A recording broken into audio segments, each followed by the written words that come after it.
यार कैपिटल तो सिर्फ 10,000 का ही है, ट्रेडिंग कैसे शुरू करूँ। लोग इतने बड़े बड़े प्रॉफिट करते हैं, 10,000 में क्या ही हो जाएगा। कौन है जो मुझे रास्ता दिखाएगा? हे भगवान, आप ही कोई सोल्यूशन बता दो। अब यार इतनी सी बात के लिए भगवान को क्यों परेशान कर रहे हो। मैं आपको बताता हूँ कि 10,000 की कैपिटल से आप कैसे ट्रेडिंग सीख सकते हो। बट शर्त ये है कि जो भी आपको यहाँ बताया जाएगा आपको एक एक चीज़ लाइन बाय लाइन फॉलो करनी है, अदरवाइज कोई चांस नहीं है 10,000 में ट्रेडिंग सीखना। क्योंकि 10,000 का कैपिटल लोग हवा में उड़ा देते हैं, उनको आते ही समझ में नहीं आता है कि इक्विटी में बाई करें, ऑप्शन में बाई करें, फ्यूचर्स में किस में करें, और वो जिसमें भी करते हैं उसमें 10,000 का पूरा कैपिटल डुबा देते हैं because they don't know how to manage risk. तो आज मैं आपको इस वीडियो में 5 ऐसे स्टेप्स बताऊंगा जिनकी हेल्प से आप 10,000 के कैपिटल से भी ट्रेडिंग सीख सकते हो। आई एम नॉट सेइंग कि आप पैसे बहुत कमा लोगे, क्योंकि पैसे कमाने का पर्पस नहीं होना चाहिए। अगर आप स्टार्टिंग में ट्रेडिंग सीखने जा रहे हो तो आपको पैसा कमाना पर्पस नहीं होना चाहिए। दैट्स वाई हम 10,000 के कैपिटल से सिर्फ ट्रेडिंग सीखने की बात करेंगे, पैसा कमाने की बात नहीं करेंगे। और अगर आपको पैसा कमाना है 10,000 के कैपिटल से तो आप नहीं सीख पाओगे ट्रेडिंग। ठीक है, यही वीडियो बंद करो, जाओ कुछ और काम करो, ट्रेडिंग आपकी बस की बात नहीं है। अगर आप सीखना चाहते हो 10,000 का कैपिटल इज गुड इनफ, आप उसमें सीख सकते हो, लेकिन पैसे नहीं बनेंगे, mark my word. So let's start with the step 1 which is capital preservation. First and foremost भाई कैपिटल बचाओ अपना। अगर आपके पास पैसे हैं तो आप आज भी ट्रेड कर सकते हो, कल भी ट्रेड कर सकते हो, आने वाले साल में भी ट्रेड कर सकते हो। बट अगर आपने कैपिटल ही उड़ा दिया, अपना जो पैसे हैं आपके पास वही खत्म कर दिया, तो फिर आप ट्रेड करोगे किससे। अब 10,000 के कैपिटल में दिक्कत ये है कि भाई 10,000 का कैपिटल कब वाइप आउट हो जाएगा आपके अकाउंट से आपको पता भी नहीं चलेगा।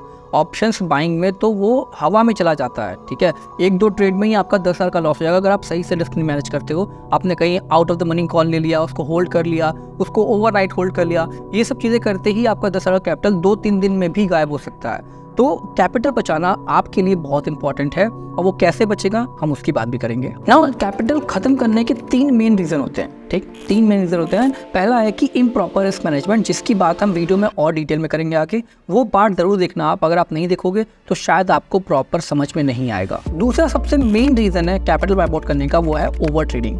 ठीक, लोग इसको ना एडिक्शन की तरह ले लेते हैं कि अगर उनका एक ट्रेड फेल हुआ तो दूसरा ट्रेड लेंगे, दूसरा फेल हुआ तीसरा लेंगे, तीसरा चौथा, पांचवा, छठवां, ऐसे करते करते उनका आधा कैपिटल साफ हो जाता है, और कैपिटल से ज़्यादा भी वो ब्रोकरेज पे कर रहे होते हैं। मतलब अगर आप एक कम कैपिटल वाले ट्रेडर हो, आपने ओवर ट्रेडिंग करी, तो आपको खत्म होने में टाइम नहीं लगेगा, बिकॉज कैपिटल कम है आपका, उसमें जो लॉस हो रहा है वो तो हो ही रहा है, फिर ब्रोकरेज भी आपके ज़्यादा लगेंगे as compared to your capital. तो इसके लिए बहुत सिंपल सा रूल बनाना है कि यार आप सिर्फ 2 ट्रेड या फिर 3 ट्रेड, 2 और 3 ट्रेड्स और डे का रूल बना लो। अगर आपका कंजर्वेटिव 2 स्टॉप लॉस हिट हो गया, मतलब पहला ट्रेड लिया आपने उसमें स्टॉप लॉस हिट, दूसरा ट्रेड लिया आपने उसमें स्टॉप लॉस हिट, तो आप ट्रेडिंग सेटअप बंद करोगे, किल स्विच ऑन करोगे, और फिर नेक्स्ट डे आओगे, उस दिन आपने कोई ट्रेड नहीं लेना है। मार्केट कहीं भी चला जाए, मार्केट किधर भी चला जाए, क्योंकि इसके पीछे की साइकोलॉजी है कि अगर आपने 2 लॉसेस ले लिए तो उसके बाद जब मार्केट में दोबारा एंट्री करते हो तो आप प्रॉफिट अर्न करने के लिए नहीं एंटर करते हो, आप रिवेंज लेने के लिए एंटर करते हो। आप ये चाहते हो कि जो लॉस किए मैंने उसको मैं रिकवर करूंगा और फिर प्रॉफिट भी बनाऊंगा।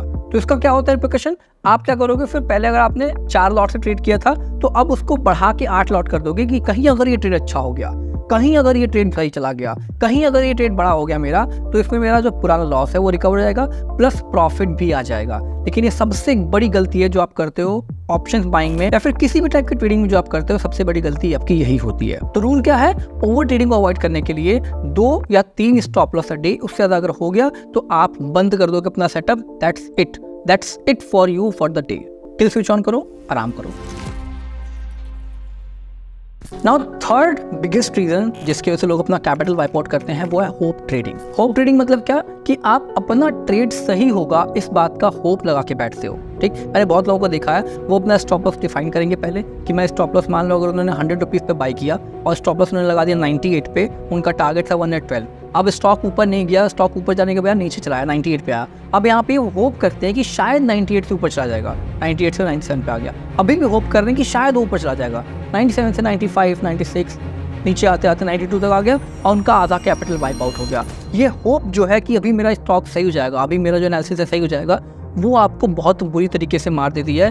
स्टॉक मार्केट में होप लगाना is one of the biggest mistake you can make. क्यों? क्योंकि देखो आपके होप पे स्टॉक मार्केट नहीं चलता है। जब तक आपका ट्रेड, जब तक आपका स्टॉक आपके स्टॉप लॉस से ऊपर है, आप कॉन्फिडेंट रहो अपने ट्रेड में।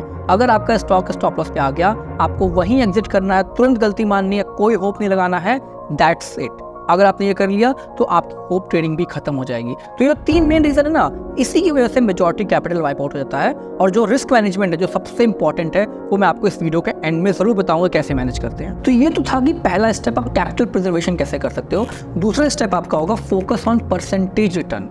जनरली होता क्या है कि आप 10,000 के कैपिटल से एंटर करते हो मार्केट में, आप कभी परसेंटेज नहीं देखते हो कि कितना परसेंट रिटर्न मैंने जनरेट किया। आप क्या देखते हो, भाई पैसा कितना जनरेट हुआ, ठीक है, जितना पैसा आ जाए उतना बढ़िया। 10,000 से अगर आपने एक दिन 2,000 बना दिया तो आप आगे से हर दिन 2,000 बनाने की कोशिश करोगे, ये सोचोगे परसेंटेज रिटर्न कितना हो रहा है वो। अब देखो, परसेंटेज रिटर्न पे फोकस करने का 2 फायदा है। अभी जैसे मान लो आपने 10,000 से 2,000 बनाए, आपको ये समझ में नहीं आ रहा कि आप कितना रिटर्न जनरेट कर सकते हो। आपने रेगुलर बेसिस पे 10,000 से कुछ रिटर्न जनरेट किया, आपको ये नहीं पता कि रिटर्न कितना जनरेट कर रहे हो, आपको ये पता है कि आप पैसे कितने कमा रहे हो, ठीक, या फिर पैसे कितने गंवा रहे हो। मान लेते हैं अगर आप रिटर्न पे फोकस करते हो, मान लेते हैं आप 10,000 पे एक महीने में 20% का रिटर्न जनरेट कर रहे हो, ठीक है, 10,000 पे एक महीने में 20% का रिटर्न जनरेट किया, मतलब आप 10,000 पे 2,000 रुपये कमा रहे हो, ठीक, ये एक महीने की बात कर रहे हो। ओके, तो जैसे जैसे आप अपना कैपिटल बढ़ाओगे ना, तो आपको ये चीज़ पता रहेगी कि आप अपने कैपिटल पे कितना % रिटर्न जनरेट कर सकते हो इंस्टेड ऑफ पैसे के। तो जब पैसे फोकस करते हो तो आपको रिटर्न नहीं पता चलता है, और आप कहीं भी ट्रेड में एंटर नहीं कर पाओगे। आपको समझ में नहीं आएगा कि कितना पैसा हमें लेना चाहिए। अगर आप कैपिटल इंक्रीज कर रहे हो, आप मान लो 10,000 पे 2,000 बना रहे थे, तो ये जरूरी थोड़ी कि 1 लाख पे भी आप 20,000 बना दोगे, 1 लाख पे भी 20,000 बन जाए, कोई जरूरी थोड़ी है। अगर आप 10,000 पे 20% का रिटर्न जनरेट कर रहे थे और आगे चल के वो चीज़ आप सोचते हो कि रिटर्न में मैं सोचता हूँ, तो आपको ये देखिएगा कि 1 लाख पे 10% का रिटर्न भी बहुत बड़ी बात है, ठीक है। 1 लाख पे 10% का रिटर्न भी 10,000 हो गया। तो रिटर्न में अगर आप देखोगे तो आपको पैसा बड़ा नहीं चाहिए होगा, रिटर्न आपको अच्छे से ट्रैक करने में मदद करेगा जैसे जैसे अपना कैपिटल इंक्रीज करोगे उस केस में भी। तो हमेशा रिटर्न पे फोकस करो, हमेशा परसेंटेज रिटर्न पे फोकस करो। अगर आप 10,000 के कैपिटल से एक दिन में 500 रुपये बना रहे हो, दैट इज 5% रिटर्न। 5% का रिटर्न आपने बना लिया। मान लो अगर आप उसमें से ब्रोकरेज भी निकाल देते हो, still you are left with 3% return एक दिन में। इतना रिटर्न कहीं नहीं मिलता है, तो वो चीज़ ध्यान दो। अगर आप ज़्यादा लालच करोगे तो शायद वो रिटर्न जो आपको 3% बन रहा है वो 3% लॉस में या फिर 6% लॉस में कन्वर्ट हो जाएगा। तो रिटर्न पे फोकस करो, ना कि पैसे पे। ये बहुत इंपॉर्टेंट पॉइंट है, आज के लिए नहीं, जब अपना कैपिटल धीरे धीरे आप इंक्रीज करोगे उस टाइम के लिए भी है। अब आते हैं तीसरे पार्ट पे, ठीक है। तीसरा पार्ट, जो तीसरा स्टेप है, वो है यार आपका बिलीविंग इन स्ट्रैटेजी। ठीक, मैंने देखा है कि यार किसी का एक दिन लॉस हो गया, 2 दिन लॉस हो गया, 3 दिन लॉस हो गया, तो वो चौथे दिन स्ट्रैटेजी चेंज कर लेते हैं। मैं तो 3 दिन बोल रहा हूँ, लोग तो डेली बेसिस पे स्ट्रैटेजी चेंज करते हैं। अगर आप उन्होंने कोई स्ट्रैटेजी यूज़ की, आज उनका लॉस हो गया, मतलब कि स्ट्रैटेजी खराब है, अगले दिन चेंज। कल कोई स्ट्रैटेजी यूज़ की, उसमें प्रॉफिट हो गया, उसको एक दिन और यूज़ किया, उसमें लॉस हो गया, स्ट्रैटेजी चेंज। तो ये जो आप गलती कर रहे हो ना, ये बहुत बड़ी मिस्टेक है। मान लो आप कोई स्ट्रैटेजी यूज़ करते हो, सिंपल सा सोल्यूशन है।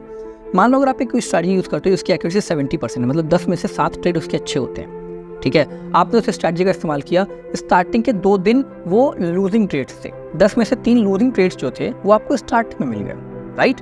तो अगर आपने पहले ही 3 ट्रेड्स लॉस किए और स्ट्रैटेजी छोड़ दी, तो फिर जो आपको प्रॉफिटेबल पार्ट है वो नहीं मिलेगा। शायद हो सकता हो ये चीज़ आपको हर स्ट्रैटेजी में फेस करना पड़े। पहले दिन आपको लॉस वाला ट्रेड मिले, दूसरे दिन आपको प्रॉफिट वाला ट्रेड मिले, तीसरे दिन आपको लॉस वाला मिले। जैसे ही आपको लॉस मिला, अगर आप स्ट्रैटेजी स्विच कर रहे हो, तो जो स्ट्रैटेजी का फुल बेनिफिट है वो कभी भी आप रीप नहीं कर पाओगे। बट क्या इसका मतलब होता है कि जो आप स्ट्रैटेजी यूज़ कर रहे हो वो रामबाण है, उसको आपको चेंज नहीं करना है? ये भी गलत है। आप जैसे जैसे स्ट्रैटेजी यूज़ करते जाते हो, उस स्ट्रैटेजी की कभी कभी इफेक्टिवनेस, जो एफिशिएंसी, वो कम होती जाती है, राइट। तो उसमें आपको फिर ये देखना पड़ेगा कि गलती कहाँ हो रही है। अब उसमें देखोगे कि प्रॉब्लम कहाँ आ रही है। अब जैसे मैं प्राइस एक्शन रेगुलरली यूज़ करता हूँ, आजकल प्राइस एक्शन सही काम नहीं कर रहा है। प्राइस एक्शन जब भी आप इसमें इस्तेमाल करोगे, कोई भी ट्रेड आप ले रहे हो बैंक निफ्टी में, तो प्राइस एक्शन की बेसिस पे एंट्री करते ही मार्केट में वो ट्रैप कर रहा है आपको, फिर आपके डायरेक्शन में जा रहा है, ठीक। और ट्रैप छोटे मोटे नहीं, बड़े बड़े ट्रैप हो रहे हैं। तो अगर आप ये चीज़ ध्यान दोगे कि कैसे आपको एक स्ट्रैटेजी पे फोकस करना है, और जहाँ भी गलती लगे आपको, जहाँ भी उसमें लगे कि आपकी एक्यूरेसी कम हो रही है, तो वो गलती रेक्टिफाई करो और एक्यूरेसी फिर बढ़ाओ, एफिशिएंसी फिर बढ़ाओ, तब जाके आप स्ट्रैटेजी पे स्टिक कर सकते हो। स्ट्रैटेजी चेंज नहीं करनी है, ठीक है। स्ट्रैटेजी चेंज नहीं करनी है, उसको थोड़ा बहुत बस इंप्रूव करते रहना है। Now the next part is profit maximisation. अब किसी भी ट्रेडर के 3 स्टेजेस होते हैं जिसमें वो ट्रेडर बनता है, ठीक। पहला वो लूजिंग ट्रेडर होता है, जैसे मार्केट में आएगा वो एक तरीके से बहुत पैसा कमा रहा है, फिर उसके बाद एक लॉस होगा, सारा प्रॉफिट और कैपिटल वाइप आउट हो जाएगा, वो लूजिंग ट्रेडर हो गया, ठीक। उसके बाद आते हैं दूसरे नंबर के जो होते हैं ब्रेक इवन पे, ना उनको प्रॉफिट हो रहा है ना उनको लॉस हो रहा है, जितना लॉस होता है उतना ही प्रॉफिट होता है। तीसरे आते हैं आपके प्रॉफिटेबल ट्रेडर, ठीक। तो जो ये आपका शिफ्ट है ब्रेक इवन ट्रेडर से प्रॉफिटेबल ट्रेडर की तरफ का, वो शिफ्ट होता है प्रॉफिट मैक्सिमाइजेशन से। देखो, आपका लूजिंग ट्रेडर से शिफ्ट हुआ ब्रेक इवन पे। तो इसमें आपने क्या किया, लूजिंग से ब्रेक इवन पे शिफ्ट होने के लिए आपको रिस्क मैनेज करना पड़ता है। अगर आप ब्रेक इवन पे हो दैट मीन्स कि आपका रिस्क मैनेज्ड है, आप रिस्क मैनेज कर पा रहे हो। ब्रेक इवन से आपको प्रॉफिटेबल की तरफ जाने के लिए प्रॉफिट मैक्सिमाइजेशन करना पड़ेगा कि जो आपका लॉस है वो तो आपने कंट्रोल कर लिया, लेकिन अगर आपके प्रॉफिट्स बड़े नहीं हो रहे लॉसेस से तो आप प्रॉफिटेबल कैसे होगे। तो प्रॉफिट मैक्सिमाइजेशन वो चीज़ है जिसकी वजह से आपको प्रॉफिटेबिलिटी की तरफ जाने का मौका मिलेगा, और वो आपका लास्ट स्टेप होता है टू बिकम अ ट्रेडर। अब प्रॉफिट मैक्सिमाइजेशन करना कैसे है, ठीक है, ये बहुत इंपॉर्टेंट स्टेप है, इसलिए मैंने इस पर पूरी डिटेल में वीडियो बना रखी है। ठीक, इस वीडियो को आप जाके चेक करो। इस वीडियो में मैंने आपको पूरा लाइव ट्रेड करके दिखाया कि आपको प्रॉफिट मैक्सिमाइज करना कैसे है, आपको स्टॉप लॉस ट्रेड करना कैसे है, आपने अगर एक बार प्रॉफिट अर्न कर लिया तो उसको लूज़ कैसे नहीं करना है, वो सब चीज़ें मैंने इसमें डिटेल में बता रखी हैं। इस वीडियो को बहुत ध्यान से देखना आप, लंबी वीडियो है, लेकिन अगर आपने ये वीडियो पूरी देख ली तो आपको पूरा ऑप्शंस बाइंग का क्रक समझ में आ जाएगा कि एंट्री एग्जिट प्रॉफिट कैसे करना होता है। अब आते हैं लास्ट बट सबसे इम्पॉर्टेंट पार्ट, रिस्क मैनेजमेंट, जो कि आपका सबसे बड़ा रीज़न होता है कैपिटल वाइप आउट करने का। और जब आप ऑप्शन बाइंग की बात करते हो तो रिस्क मैनेजमेंट इंटायरली आपके कंट्रोल में है भी नहीं। रिस्क मैनेज करने के दो सबसे इंपॉर्टेंट पार्ट होते हैं, पहला होता है जो आपने क्वांटिटी ली है और दूसरा होता है जो आपने स्टॉप लॉस फिक्स किया है। ठीक है, ये दो इंपॉर्टेंट पार्ट हैं जिसकी हेल्प से आप रिस्क मैनेज कर पाते हो। अब देखो, स्टॉप लॉस तो आप ऑप्शन बाइंग में मैनेज कर लोगे, वो भी बहुत डिफिकल्ट होता है, लेकिन आप कर सकते हो। क्वांटिटी आपके हाथ में नहीं है entirely. Let me explain you why. Options में आपको ट्रेड करने के लिए लॉट्स में बाई करना पड़ता है, राइट।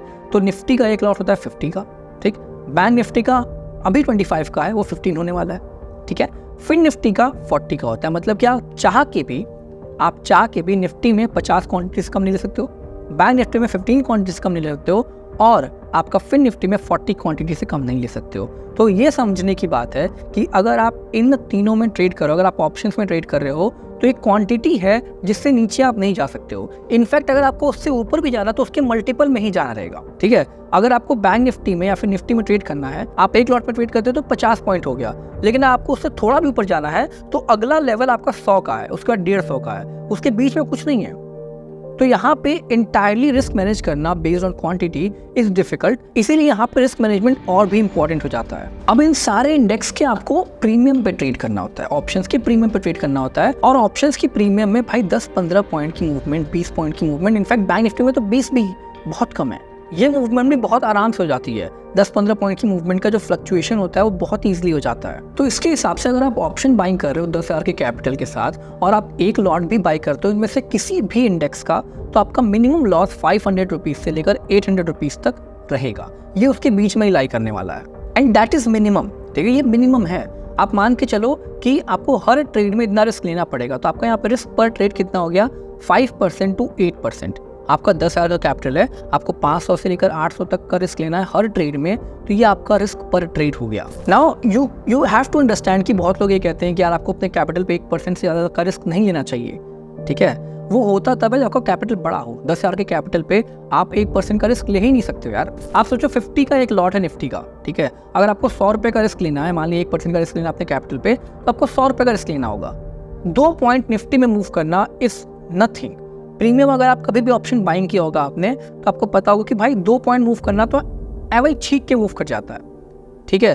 तो उस बात को भूल जाओ कि आपको 10,000 की कैपिटल से भी 1% पे रिस्क रखना है, तो फिर आप इक्विटी में आ जाओ, ऑप्शन बाइंग नहीं हो पाएगी आपसे। तो इसका सोल्यूशन क्या है, आप इसको कैसे मैनेज कर सकते हो, इसके लिए मैं आपको छोटा सा ट्रिक बताऊंगा। वो एंटायरली लॉजिकल नहीं है, आपको कई बार इसमें दिक्कत भी आएगी, लेकिन ये आपकी हेल्प कर सकता है टू सेव योर कैपिटल, क्योंकि इनिशियली आपका मेन पर्पज ये है कि अपना कैपिटल बचाओ, ना कि आप प्रॉफिट अर्न करो, ठीक है। तो वो आप ध्यान से सुनो क्या मैं बताने जा रहा हूँ यहाँ पे। निफ्टी का अलग बताऊंगा, बैंक निफ्टी का अलग बताऊंगा, और फिर निफ्टी का अलग बताऊंगा। अब देखो, जब भी आप निफ्टी में ट्रेड करोगे, आपको कहीं भी एंट्री मिले, ठीक है, ऑप्शंस के प्रीमियम पे कहीं भी एंट्री मिले, आपको स्टॉप लॉस 10 से 15 पॉइंट्स दूर लगाना है, ठीक है। ये दिमाग में बना के रखो, 10 से 15 पॉइंट दूर लगाना है। और इस केस में अगर आप एक लॉट से ट्रेड करते हो तो आपका 500 से लेकर 750 तक का लॉस होगा एक ट्रेड में। अब ये हो सकता हो कई बार लॉजिकल हो तो कई बार लॉजिकल ना हो, लेकिन इसको आपको लगाना पड़ेगा, अदरवाइज आप हर ट्रेड में अपना कैपिटल वाइप आउट कर सकते हो।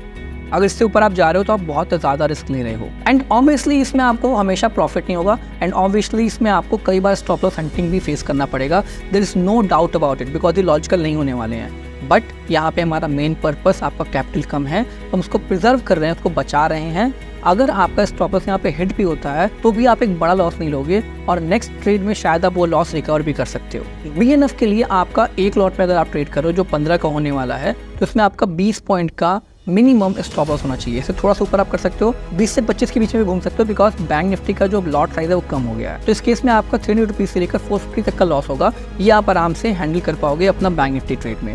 फिन निफ्टी का लॉट होता है 40 पॉइंट्स का, तो फिन निफ्टी में आप 15 पॉइंट्स का स्टॉप लॉस रखोगे, विच वुड बी अराउंड जो भी आपका घूम फिर के आ जाएगा 600 रुपये के लॉस पे, ठीक है। 600 रुपीज़ का लॉस एक लॉट पे, यही आपका रिस्क मैनेजमेंट होना चाहिए। प्रॉफिट अगर मिले तो उसको आप मैक्सिमाइज करते रहो, प्रॉफिट मैक्सिमाइज करते रहो। जो मैंने आपको प्रॉफिट मैक्सिमाइजेशन की वीडियो बताई उसको देखो अब जाके कैसे मैक्सिमाइज करना है। प्रॉफिट मैक्सिमाइज करते रहो लेकिन लॉसेस छोटे करते रहो। लॉसेस छोटे ही होने चाहिए और इतने ही होने चाहिए। अगर आप इतने कर लिए तो आप आराम से ट्रेड सीख जाओ। So that's it for this video. इस वीडियो में मैंने आपको सब कुछ बताने की कोशिश की है जो भी इंपॉर्टेंट है फॉर ट्रेडिंग विद 10,000 कैपिटल। अब अगर आपके पास 10,000 का कैपिटल है तो आप इसे सीख सकते हो, समझ सकते हो कि कैसे मार्केट काम करता है। इससे ज़्यादा एंट्री मत करना लेके मार्केट में, बिकॉज इनिशियली लॉस लेना ही आपको, दैट्स द फैक्ट। उसमें आप कुछ चेंजेस नहीं कर सकते हो। अच्छा होगा कि आप कम लॉस लो, instead of wiping out your capital मैं कहूँगा कि लॉसेस कम लो, कैपिटल कम रखो, आराम से आप सीख जाओगे। जब सीख जाओगे तो फिर कैपिटल इंक्रीज करने में कोई दिक्कत नहीं है, ठीक है। Till then bye bye, take care, मिलते हैं वीडियो में।